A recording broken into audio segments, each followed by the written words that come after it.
Hi everyone, you are watching serial Siyapa, जहाँ पे हम देते हैं आपको आप ही के फेवरेट शोज़ की इंटरेस्टिंग अपडेट। आज रात के जय कन्हैया लाल के एपिसोड की शुरुआत होती है नन्हे से बाल कृष्ण के साथ, जो कि मैया यशोदा के घर जाने के लिए सज्ज हैं। यानी कि देवकी माता ने उन्हें जन्म तो दे दिया है, लेकिन उन्हें देखकर सबको यही डर सताता है कि कहीं इसके साथ भी कंस बाकी के उनके बच्चों की तरह ना कर दे। इसीलिए आनंद फानन में मैया देवकी कहती है वासुदेव से कि जल्दी से आप इसे वो पीतांबर वस्त्र पहना दीजिए, अन्यथा कंस की दृष्टि इस पर भी लग जाएगी। यहाँ पर वो कहते हैं कि मुझे ये तो नहीं पता कि तुमने स्वप्न में क्या देखा, लेकिन मैं इतना कह सकता हूँ कि ये बालक अद्भुत है, अकल्पनीय है और ये चमत्कारी बालक है। ज़रूर इसका कुछ ना कुछ भविष्य से ज़रूर जुड़ा है।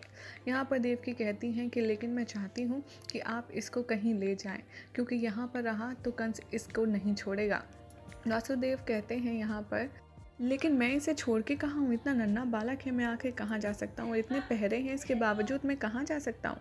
इधर दिखाया जाएगा कि जो दाई होती है सैनिकों के साथ वो आ रही होती है प्रसव पीड़ा को ठीक करने के लिए, और तभी वहाँ पर सैनिकों को नज़र आता है एक विशाल नाग, जो कि अपने फन से कुछ ऐसी शक्ति छोड़ता है कि सभी लोग बेहोश हो जाते हैं।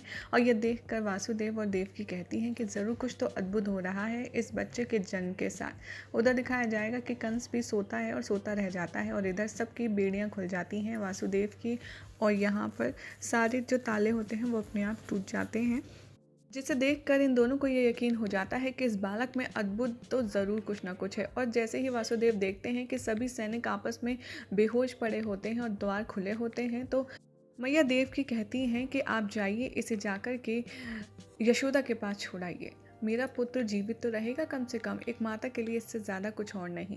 यहाँ वो अपने पुत्र को देती हैं और वासुदेव लेकर के उसे आगे बढ़ते हैं और देखते हैं कि अपने आप ही सारे दरवाजे जिस पर ताला लगा होता है वो खुलते जाते हैं, और उन्हें बिना किसी कठिनाई के बाहर निकलने में आसानी से ईजिली सब कुछ मिल जाता है।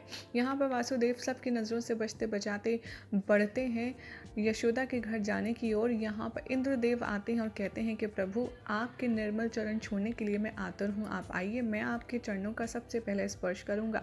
तभी वहाँ पर यमुना देवी प्रकट होती हैं और कहती हैं कि आपने ऐसा कैसे सोच लिया, वो मेरे जल में अंदर प्रवेश करेंगे, इसलिए सबसे पहले उनके चरण तो मैं ही छूँगी। यहाँ पर इंद्रदेव कहते हैं कि नहीं, पहले में सभी लोग अपने अपनी आशीर्वाद स्पर्श करने के लिए एक दूसरे में बहस करते हैं। तभी दिखाया जाता है कि मौसम बहुत ज़्यादा बिगड़ने लगता है और बहुत ही ज़्यादा बादल छाए जाते हैं, और वासुदेव ये देखकर कहते हैं कि मैं इस नन्हे से बालक को लेकर के इस विशाल नदी को कैसे पार करूंगा, मेरी सहायता कीजिए नारायण। और यहाँ पर जल में से एक टोकरी आ जाती है, जिसे देखकर उसमें वो बालक रख देते हैं और चलना शुरू करते हैं पानी में। यहाँ पर वही पुराना एंशंट हिस्टोरिकल सीन एक बार फिर से आपको बड़ी ही खूबसूरती के साथ दिखाया जाएगा कि वासुदेव सर पर श्री कृष्ण को टोकरी में लेकर समुद्र में बढ़ रहे हैं, और यहाँ पर बहुत ही विशाल मूसलाधार बारिश होती है, जो कि इंद्रदेव करते हैं ताकि वो अपने प्रभु के निर्मल कमलों का, यानी कि उनके जो निर्मल चरण हैं उनका स्पर्श कर सके। वो पहली बूंद उनके पैरों पर गिराते हैं और फिर ज़ोरदार बारिश शुरू हो जाती है, जिसे देखकर सभी लोग बहुत प्रसन्न होते हैं अद्भुत दृश्य को। तभी वहाँ पर बलराम दाऊ खड़े खड़े कहते हैं कि मुझे मेरे अनुज की रक्षा करनी होगी, और समुद्र में से विशाल शेषनाग निकलता है और उनके ऊपर छाया कर लेता है, ताकि श्री कृष्ण जो बालक अवतार में हैं उनके मुंह पर बारिश ना आए और उन्हें कोई भी कठिनाई ना हो।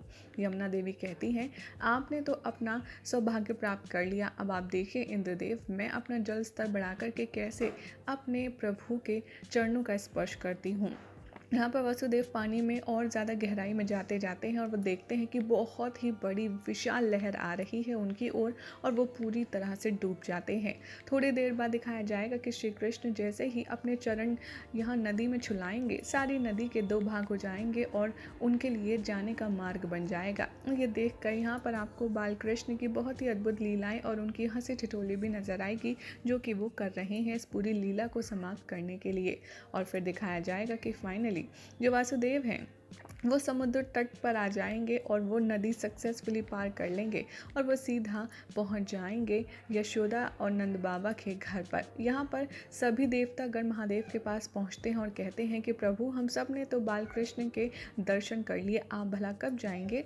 महादेव बड़ी ही प्यार भरी नटखट तरीके से कहते हैं कि मुझे क्या किसी ने आमंत्रित किया है जो मैं जाऊँ। वैसे भी आप लोग जो कर रहे हैं वो करते रहिए, मुझे जब जाना होगा मैं देख लूँगा। यहाँ पर जो वासुदेव हैं वो यशोदा के घर के बाहर खड़े होते हैं और कहते हैं कि पता नहीं क्यों यहाँ आकर के मुझे एक अलग सी ही संतुष्टि का आभास हो रहा है, शायद मेरा फैसला सही है। और वो आगे की ओर बढ़ते हैं। वो देखते हैं कि नंद बाबा और मैया यशोदा बड़े ही प्रेम पूर्वक सो रहे होते हैं और वहाँ पर वो भी होती हैं जो बलराम की माँ होती हैं। इन सब को सोता देख नंद बाबा कहते हैं कि मैं आया तो उचित घर में हूँ, लेकिन लगता है कि यहाँ पर यशोदा को भी आज ही के दिन बालक की प्राप्ति हुई है। ये कितना अद्भुत चमत्कार है ना। यहाँ बार बार जो यशोदा का पुत्री होती है जिसका नाम योग माया है, उसे देखते हैं वासुदेव और कहते हैं कि कितनी सुंदर पुत्री प्राप्ति हुई है, लेकिन मैं भला ऐसे कैसे कर सकता हूँ। अगर मैं इस बालक को ले गया अपने पुत्र के बदले तो कंस इसे भी मार देगा और मैं अपने पुत्र को बचाने के लिए किसी और के बालक की बलि नहीं दे सकता। ये मुझसे नहीं होगा। मैं काम करता हूँ, अपने पुत्र को ही वापस ले जाता हूँ। और वो नारायण से प्रार्थना करते हैं कि मुझे कोई मार्ग दिखाइए, क्योंकि मुझे कुछ भी समझ नहीं आ रहा कि मुझे क्या करना चाहिए और क्या नहीं। यही हो जाएगा आज रात के एपिसोड का एंड, जिसके बाद कल क्या होगा ये देखना होगा। काफ़ी ज़्यादा इंटरेस्टिंग। पहले एक बात तो तय है, जैसे कि ये कहानी पुरानी है लेकिन इसको दर्शाने का तरीका नया है, तो ये बात तो तय है कि वासुदेव यहाँ पर श्री कृष्ण को मैया यशोदा के पास छोड़कर जाएंगे और योग माया को ले जाएंगे। लेकिन आखिर ये सब कैसे होता है ये आपको पता चलेगा आने वाले एपिसोड में। ऐसे ही मज़ेदार अपडेट्स के लिए चैनल को सब्सक्राइब करें और इस वीडियो को लाइक शेयर करना बिल्कुल भी ना भूलें।